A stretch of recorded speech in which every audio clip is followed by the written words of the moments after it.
Ги подготвивме и вестите за овој последен ден од оваа јунска недела. Време е за дневникот на Канал Плюс телевизија. Добро вечер. Пред се да проследиме дел од главните настани на денот.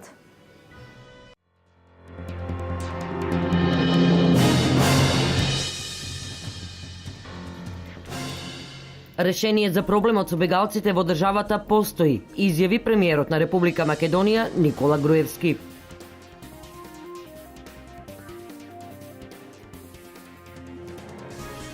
Топлотен бранд пристигна во Македонија. Според синоптичарите, нашата држава од денес е во жолта фаза и препорачуваат во периодот од 11 до 16 часот да не се излегува безпотребно.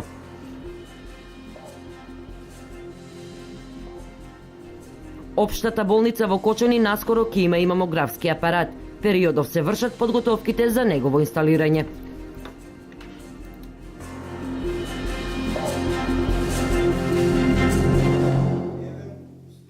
Ако негирањето на заложбите и активностите на владата на Република Македонија се работите кои според Зоран Заев се движат во позитивен правец, тогаш што нека биде своевидниот успех кој тој го гледа, истакна премиерот на Република Македонија Никола Груевски. Груевски состав околу најавата за експертска и транзицијска влада и за евентуалното напуштање на коалицијата од страна на ДУИ.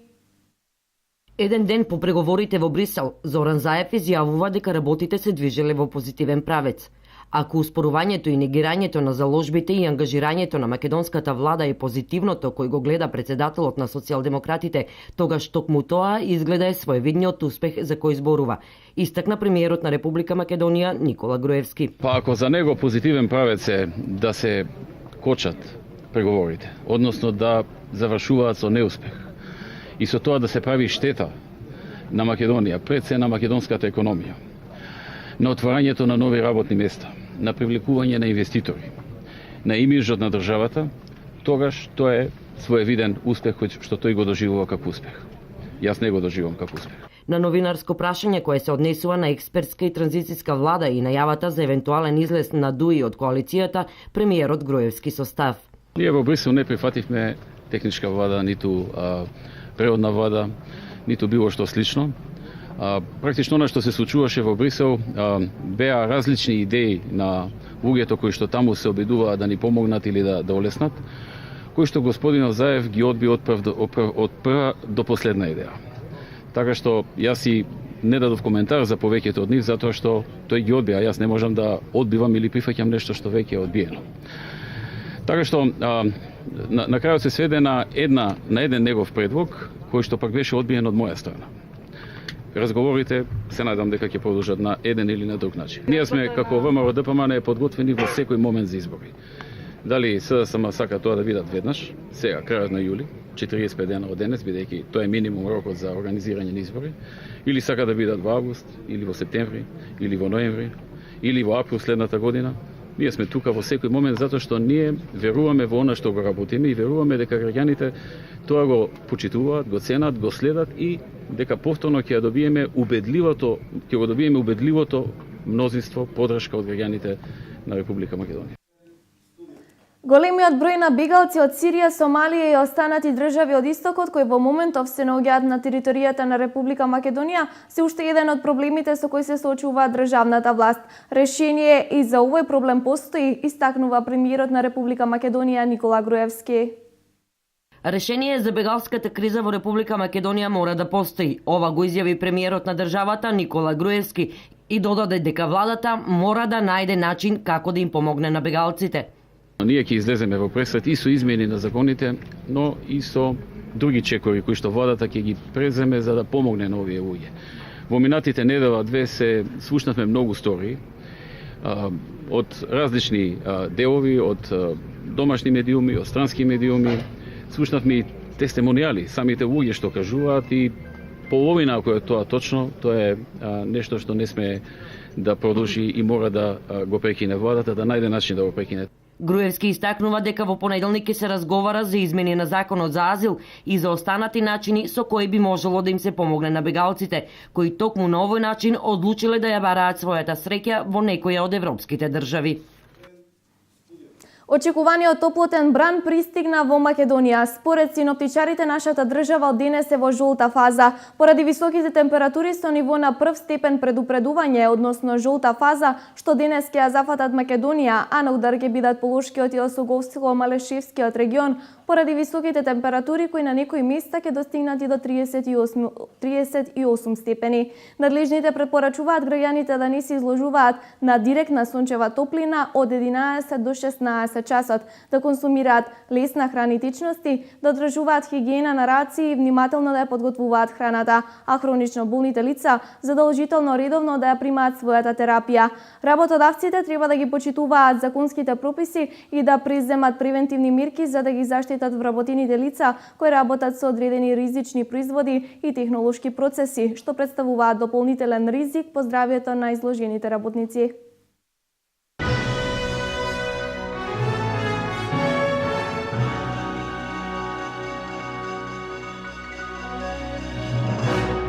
До крајот на овој месец ќе се знае дали општина Пробиштип ќе ги модернизира грбот и знамето на општината. Ова е веќе трет обид за заинтересираните кои при изработка треба да следат едно правило, а тоа е на грбот и знамето да се наоѓаат символи препознатливи за општината. Веќе по трет пат општина Пробиштип се обидува да избере нов грб и ново знаме на општината. Постојат соодветни правила, односно да ги содржи препознатливите символи за општината. Треба да ги содржи сите автентичности на кои што се синоними за општина Пробиштип, накратко во 4-5 знаци да се стават во тој знак кој што меѓутоа и да се запазат хералдичките правила кои што важат за изработка на грб и знаме во Република Македонија. Јавниот повик е во тек. Повикот ќе трае до 29.6.2015 година. До тогаш сите заинтересирани, гледачи на вашата телевизија и наши сограѓани од целата република ќе имаат право да учествуваат на овој јавен конкурс, да понудат своји соодветни решенија за избор на грб и знаме на општина Пробиштип и да бидат најпрви назгледани од комисијата. Предлозите кои ќе бидат усвоени од општина Пробиштип заедно со комисијата ќе бидат официјални знаци за грб и знаме. За оние кои ќе ги изработат, односно оние кои ќе бидат избрани за изработка на истите, следува парична награда, и тоа 20.000 денари за грб и 20.000 денари за знаме. Претходните два обида не биле прифатени бидејќи не биле соодветни. Заинтересираните деталите може да ги погледнат на веб страницата на општината и на Бирото за јавни набавки. Општата болница во Кочани наскоро ќе има и мамографски апарат. Периодов се вршат подготовките за негово инсталирање. Министерството за здравство на Република Македонија набави 6 нови современи мамографи за општините Охрид, Кавадарци, Кочани, Штип, Прилеп и градската хируршка болница Свети Наум Охридски во Скопје. Новиот мамограф е долгоочекуван софистициран апарат кој е повеќе од потребен во општа болница во Кочани, истакнува директорот Дијана Постолов. Самата набавка е веќе при крај, се очекува испораката на самите мамографи низ здравствените установи, во кои и нашата здравствена установа, и неизино монтирање. Тоа ќе се случи во наредните 2-3 месеци, инсталацијата на комплетниот дигитален мамограф. Мамографот ќе биде лоциран во рентген одделението, каде што се лоцирани и сите мамографи низ Македонија, во рентген одделот. Со него ќе работат радиолошките технолози кои што се обучени за таа работа. Сликите ќе бидат прочитани од нашите радиолози, така да исто така и самиот ехо апарат кој што го имаме добиено пред 2 години има опција за ехо преглед на дојка, така да дијагностиката во областа на болести на дојка ќе биде значително као нова услуга прв пат воведена во нашата здравствена установа. Исто така сакам да најавам и дополнителна нова апаратура која што општа болница ќе ја добие.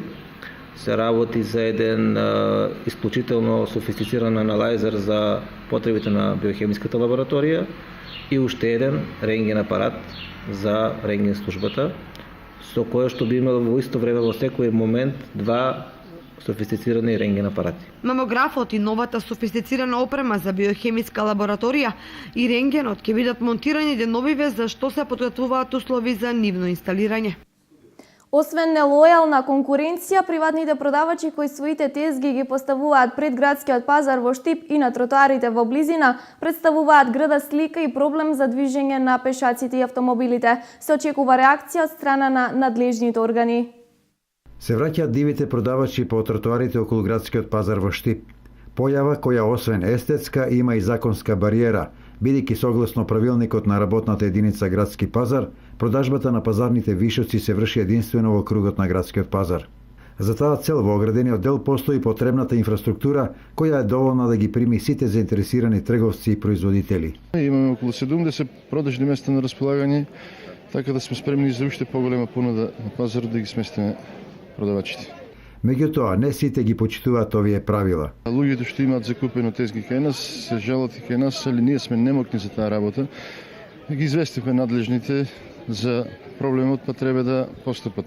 Ево, например, паркингот е направен, тезги диви продавачи кои што ги викаме ние со загрозни се обраќаат и паркингот и под паркингот улицата Судиска меѓу продавниците, така да е загрозени безбедноста на пешаците и на возачите. Ваквата продажба им создава нелојална конкуренција на оние кои за закупот на тезгите имаат одредени давачки. Не е вред.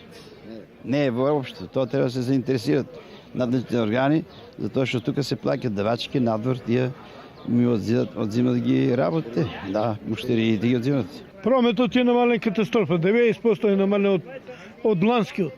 Поради ова се поставува прашањето дали и кој може да изстави крај на ваквата појава. Надлежните органи, се знае кои се собраќаат и за дивите продавачи. Постојано се зголемува бројот на разводи како во светот, така и кај нас. Разводот може да остави трајни последици врз децата кои се директно вклучени во овој процес. Психолозите советуваат внимателно со децата во период на развод. Во последно време, како во светот, така и кај нас, бројот на разводи се повеќе се зголемува. Многу деца ширум светот уште од мали нозе се соочуваат со брачните проблеми на своите родители. Секојдневно се сведоци на кавгите кои оставаат трауми за цел живот. Честопати се прашувате како влијае разводот врз менталното здравје на децата и оформувањето на нивниот карактер. Во тој период децата се толку многу чувствителни и осетливи, значи се чувствуваат напуштени, несигурни, се губи и нарушува нивната дотогашна емоционална поврзаност со родителите. Исто така се јавува и недоверба во родителите. Понекогаш некои деца чувствуваат и вина и одговорност за настанатата ситуација, а тоа резултира со појава и на депресија кај децата. Значи се јавува и тага за родителот кој што нема повеќе да живее заедно со нив. Психолозите препорачуваат на оваа тема да се разговара внимателно со децата и пред се искрено, односно на ниво на нивната возраст, за полесно да може да ја сватат настанатата состојба и полесно да го поминат овој бурен период. Доколку е потребно и доколку родителите сами не можат да се справат, може да побараат стручна помош за да децата полесно го надминат овој период. Исто така во овој период потребно е родителите да им нагласат на децата дека односот помеѓу родителите се променува, но не се менува и љубовта која што родителите ја чувствуваат спрема децата и дека нивните контакти остануваат и понатаму и дека можат да се гледаат кога ќе посакаат, нели, кога ќе се договорат. Според податоците на Државниот завод за статистика, бројот на склучени бракови во 2014 година во споредба со претходната е намален за 1,2% и изнесува 13.813 склучени бракови. Најмногу бракови во текот на годината се склучени во август, а најмалку во март. Просечната возраст при склучување на прв брак е 26 години за невестата и 28 години за младоженецот. Бројот на разводи во 2014 година бележи зголемување од 8,1% во споредба со 2013 година и изнесува 2210 разведени бракови. Најмалку бракови во текот на годината се разведени во август, а најмногу во декември. Најлековит и најароматичен чај расте на планинските предели на селото Габрово Дилчевско. За неговата благотворена дејност посведочуваат разните легенди останати од турско време, а со истражување и потврда за тоа има и примариус магистар Илчо Захариев. Најароматичниот чај што воопшто постои, а воедно и многу лековит, расте на наши простори. На планината Планица на македонска и бугарска територија, во близината на село Габрово Делчевско. По местоположбата, собирачите на чаеви го нарекуваат габровски, а фармацевтите, меѓу кои магистер Илчо Захариев, кој вршел испитување во алкалоид, го нарекуваат Сатуреа субспиката вариетет македоника.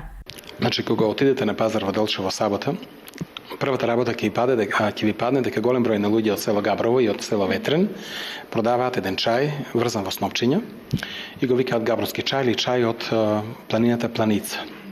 вариетет македоника, името и го дадов јас, затоа што име на бугарска територија, па в Бугарија се и крсти булгарика. Инаку да кажам дека тој е многу автентичен чај, расте на карпистите делови, каде има карбонатни карпи. Проблемот е во тоа што постепено се искоренува, затоа што луѓето берат се корен, а таа е повеќе годишно растение. Ако вие откорните едната година нема да најдете на тоа место. Инаку представува едно од најароматичните наши лековити растенија, има многу етерно масло, концентрација на етерно масло се движи некаде од 0,5 па до 2%. И јас свршив испитување на тоа лековито растение во алкалоид и покажавме дека поароматичен чај од тоа растение нема. Но во тоа ароматично растение и во тоа етерно масло има две хемиски соединенија, деривати на фенол. Тоа е тимол и карвакрол. Значи во етерното масло ги има над 50%, а тие се природни антибиотици или фитонциди. Габровскиот чај е природен антибиотик, неговите лековите својства имаат широк диапазон, за кој зборуваат и самите фармацевти, а најпознат е како подобрувач на имунитетот и отпорноста на организмот. Така да, кога ќе отидете во Делчево да го купите чајот, ќе ви кажа дека со ајвар е најдобро да се пие чај, габровски чај, нели? А јас тврдам дека за лекување на градни болести, значи дали е бронхит, бронхијална астма, дали имате сува кашлица, при појава на синузити, дали се максиларни, потоа при воспаление на грлото, воспаление на жлебините, пролив, представа извореден чај. Чај кој подобри имунитетот и отпорноста и верувам дека сите оние што го пијат тој чај во зимскиот период ќе има добар имунитет, нема да се разболат од грип, ниту сезонски респираторни заболувања. Цветовите може да бидат и бели, и виолетови, но и црвени. Со текот на времето оксидираат, така да кога вие ќе го направите чајот, према убава жолтеникава боја, па бојата постепено на чајот темнее, но неговата лековитост е навистина огромна. Мораме да го зачуваме за идните генерации, бидејќи тоа е вариетет кој има само таму.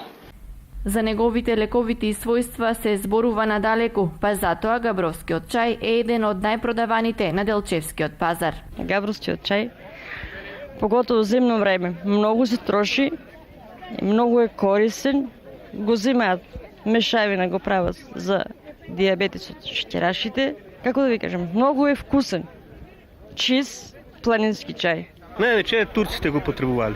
Кад се заминали за турско и останало наследство од турците за габровскиот чај. Кажуваат други некои болести, турците, ама какво е било, не знам. Тоа уште 55-та кад се ушли за Турција, останало това наследство и до ден денеска.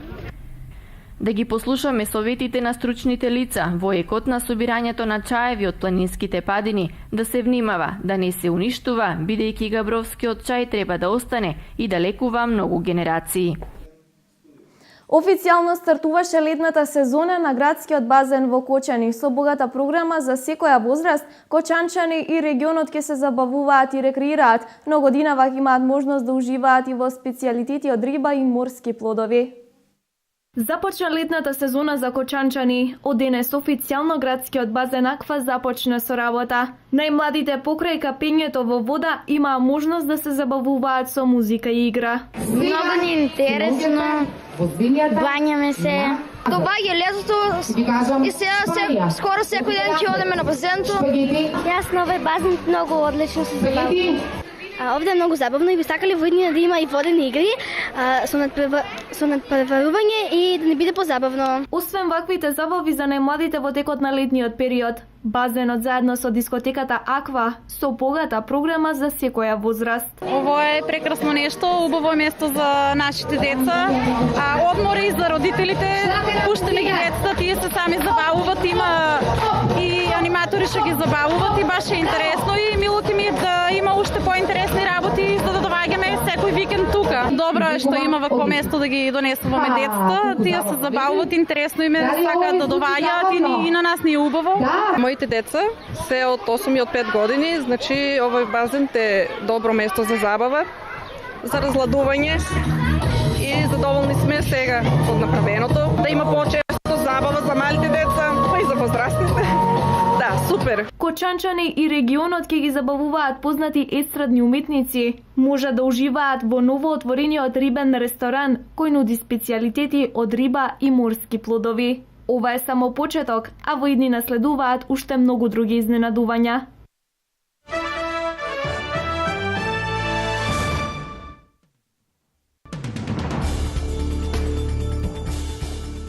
Најмалку 11 луѓе ги загубиле животите во поплавите кои ноќта кон неделата ја зафатија грузиската престолнина Тбилиси, а повеќе се водат како исчезнати.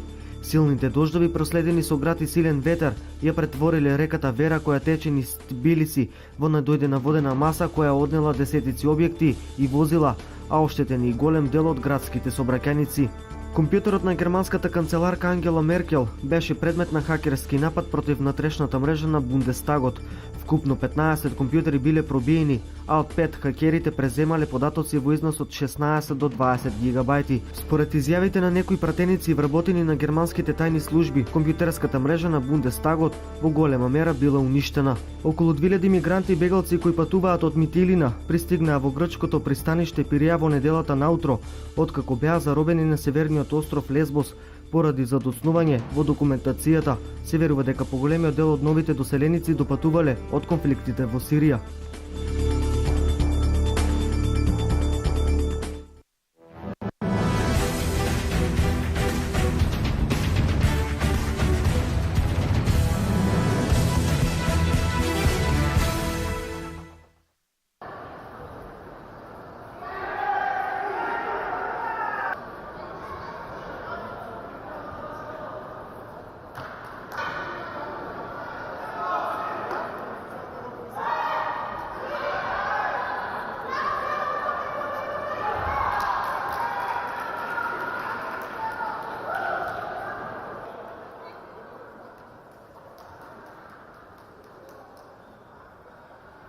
Заврши Европското првенство во најстариот спорт во историјата, сумо борење кое се одржа во салата Јордан Јалков во Штип.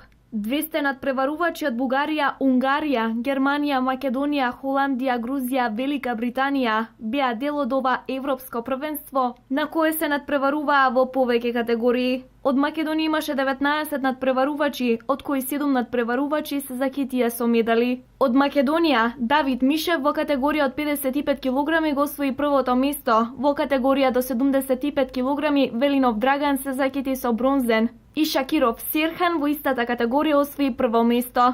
Во 80 кг Дарко Иванов го освои второто место и 90 кг Величковски Дари од Македонија го освои првото место. Од сениорите Бобан Савев се закити со бронзен медал. Најдоминантни надпреварувачи во вчерашните надпревари беа надпреварувачите од Бугарија, кои освоија повеќе први и втори места во машка и женска конкуренција. Од сите држави најмногу европски шампиони имаше од Грузија, на второ место Бугарија и на трето Унгарија.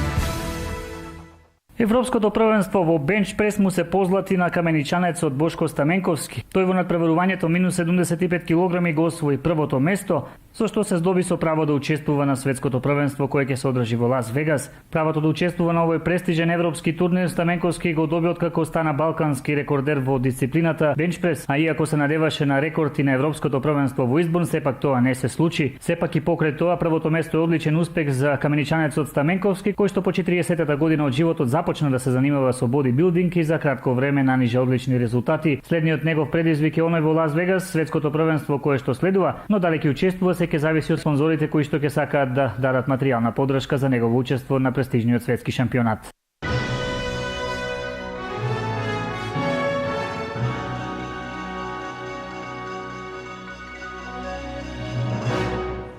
Ова беше се. Ви благодарам на вниманието и ви посакувам пријатна вечер како и успешен старт на новата работна недела.